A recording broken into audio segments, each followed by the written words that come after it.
Hello guys, welcome to my channel. तो आज हम सभी के न्यू इंट्राडे मार्जिन रूल्स के बारे में डिस्कशन करेंगे। काफ़ी जो एंट्री लेवल ट्रेडर्स है या जो रिसेंटली ट्रेडिंग कर रहे हैं उन लोगों को मार्जिन एंड लेवरेज के बारे में बहुत सारा कन्फ्यूजन है। तो फर्स्ट ऑफ ऑल इस बात को हम क्लियर करेंगे। एक एग्जांपल के तौर पे इसको समझने की कोशिश करेंगे।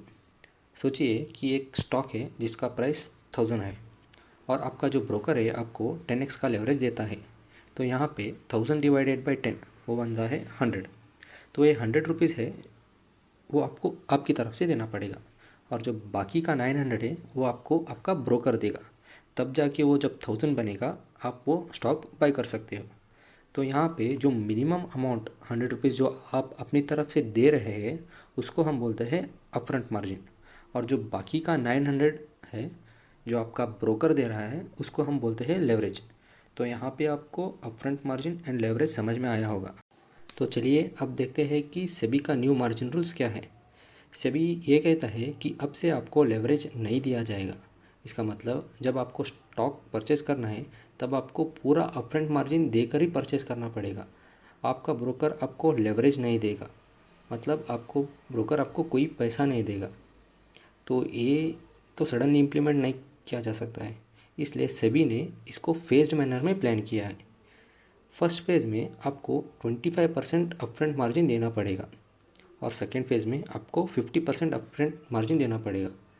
फर्स्ट फेज़ और सेकेंड फेज़ ऑलरेडी कंप्लीट हो गए हैं, अब हम थर्ड फेज़ पे चल रहे हैं।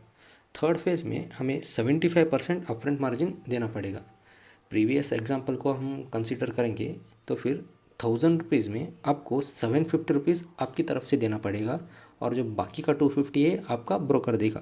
और फोर्थ फेज़ में 100% अपफ्रंट मार्जिन आपको ही देना पड़ेगा। मतलब अगर 1000 का है तो पूरा अपफ्रंट मार्जिन 1000 आपको ही देना पड़ेगा, आपका ब्रोकर आपको कोई पैसा नहीं देगा। तो हर एक शेयर का अपफ्रंट मार्जिन कैलकुलेशन उसके वेर प्लस ईएलएम के वैल्यू के ऊपर बेस्ड रहता है। एफ&ओ में स्पैन प्लस एक्सपोजर। एफ&ओ के बारे में हम बाद में बात करेंगे, अभी के लिए इक्विटी के बारे में हम बात करेंगे। तो हर एक इक्विटी के VAR plus ELM value different different होता है। ये यूजुअली चेंज होता रहता है बिकॉज ऑफ वोल्टेलिटी, बट ये रेंज करता है फ्रॉम 15% टू 25%। अगर हम बीएसई का वेबसाइट देखेंगे तो यहाँ पे एशियन पेंट का लेटेस्ट वेर प्लस ईएलएम है 16.12, एक्सिस बैंक का 29.83 और बजाज ऑटो का 16.25। तो इस तरह आप सारे शेयर का लेटेस्ट वेर प्लस ईएलएम यहाँ पे देख सकते हैं। तो इस लिंक को मैं डिस्क्रिप्शन में डाल दूँगा। तो अभी हम देखते हैं कि इसका कैलकुलेशन कैसे किया जाता है।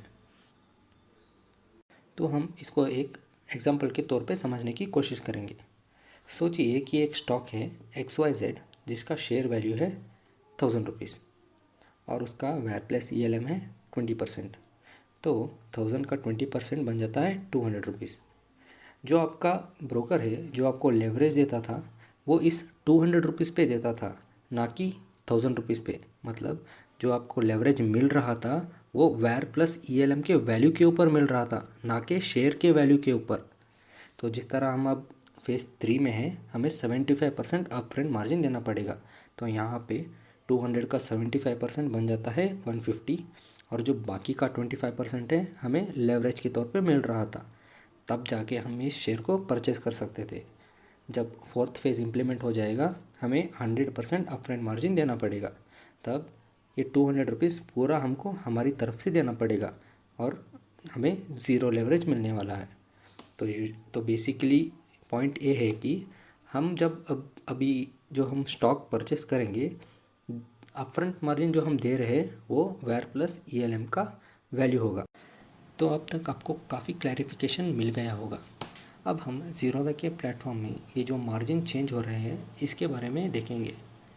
थोड़े दिन पहले मतलब जून 1 से पहले जब फेज़ 2 चल रहा था, 50% मार्जिन चल रहा था, तब मैंने थोड़े बहुत स्क्रीनशॉट्स लेके रखे थे। तो अब हम उसको स्टडी करने की कोशिश करेंगे। पहले हम फ्यूचर से स्टार्ट करेंगे। आप देख सकते हो कि बैंक निफ्टी फ्यूचर आपको अगर नॉर्मल में लेना है तो अप्रॉक्सीमेटली आपको 1,74,000 का मार्जिन चाहिए। ये स्पैन प्लस एक्सपोजर का वैल्यू है। अगर सेम फ्यूचर आपको इंट्राडे में लेना है तो जब 50% चल रहा था तब आपको 90,000 की ज़रूरत थी, और अब जब 75% चल रहा है आपको ऑलमोस्ट 1,34,000 के आसपास की ज़रूरत है, और जब 100% इम्प्लीमेंट हो जाएगा आपको टोटल 1,75,000 तक देना पड़ेगा। मतलब नॉर्मल और MIS का वैल्यू एक ही होने वाला है, तो आप नॉर्मल लो या MIS लो, इंट्राडे लो, कोई फ़र्क नहीं पड़ने वाला है। अगर आपको बैंक निफ्टी का फ्यूचर लेना है तो 1,75,000 आपको देना ही पड़ेगा। तो चलिए अब देखते हैं कि ऑप्शंस में क्या चेंजेस हो रहे हैं। बैंक निफ्टी ऑप्शंस अगर आप बाई करने वाले हो तो कोई चेंजेस नहीं है, जितना प्रीमियम है और जितना क्वांटिटी ले रहे हैं आप उसका मल्टीप्लाई वैल्यू जो बनता है वो आपको देना पड़ेगा। बट अगर आपको बैंक निफ्टी का ऑप्शन शॉर्ट करना है तो थोड़े चेंजेस हैं। आप देख सकते हो, अगर बैंक निफ्टी ऑप्शन अगर आपको नॉर्मल में लेना है तो आपको अप्रॉक्सीमेटली मार्जिन 1,75,000 की ज़रूरत है। अगर सेम ऑप्शन आपको शॉर्ट करना है इंट्राडे में तो आप देख सकते हो कि ये चेंज होता है 50%, 75% और 100% में।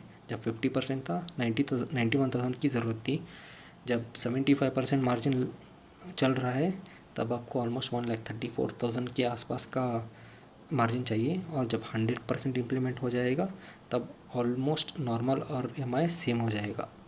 ओके, तो आप जब शॉर्ट करोगे आप नॉर्मल लो या MIS लो, कोई फ़र्क नहीं पड़ने वाला है। तो अब चलिए देखते हैं इक्विटी के बारे में। थोड़ी देर पहले जो हम वायर प्लस ELM के बारे में डिस्कस कर रहे थे अब आपको क्लियर हो जाएगा। आप देख सकते हो कि रिलायंस का शेयर का प्राइस है 2,174। इसका जो वायर प्लस ELM का वैल्यू है करीब 20% के आसपास है। तो 2,174 का 20% ऑलमोस्ट 434 बन जाता है। तो इसका 50% आप देख सकते हो कि मार्जिन में दिख रहा है, ये आपको देना पड़ेगा, और जो बाकी का 50% आपको आपका ब्रोकर दे रहा था। अब जब थर्ड फेज चल रहा है आपको ऑलमोस्ट 300 रुपीज़ का मार्जिन लगेगा, और जब 100% इम्प्लीमेंट हो जाएगा आपको टोटल वायर प्लस ELM का जो वैल्यू बनता है वो आपको देना पड़ेगा, मतलब 434 आपको देना पड़ेगा। आपको कोई लेवरेज नहीं मिलने वाला है इंट्राडे में। अगर आप CNC ले रहे हो तो आप जितना शेयर का वैल्यू है उतना ही दे सकते हो। तो एक बात तो आपको अभी क्लियर हो गया होगा, अगर आपको इक्विटी शॉर्ट करना है तो आपको शेयर प्राइस नहीं देना है, आपको उसका वायर प्लस ELM का वैल्यू जो बनता है ना वो देना पड़ेगा। That's it. तो आप अभी देख ही सकते हो कि ये फ्यूचर्स में और ऑप्शन शॉर्टिंग में सबसे ज़्यादा इफ़ेक्ट करने वाला है। अगर आप ये दोनों करते हो तो आपको आपका मार्जिन बढ़ाना पड़ेगा, ऑलमोस्ट 50% तक बढ़ाना पड़ेगा। इक्विटी में ज़्यादा कुछ इफेक्ट नहीं करेगा मेरे को लगता है, क्योंकि वैसे भी हम सिर्फ वायर प्लस ELM का वैल्यू दे रहे हैं। पहले 1,000 देते थे, अब शायद कुछ 2,000 रुपीज़ देंगे, तो उतना ज़्यादा इक्विटी में मेरे को लगता है कि इफेक्ट नहीं होगा। तो एनीवे ये है सेबी का न्यू मार्जिन रूल इंट्राडे के बारे में। तो आपको कोई भी कन्फ्यूजन है तो प्लीज़ कमेंट कीजिए, मैं आपको रिप्लाई करने की कोशिश करूँगा। And that's it, thank you, stay safe.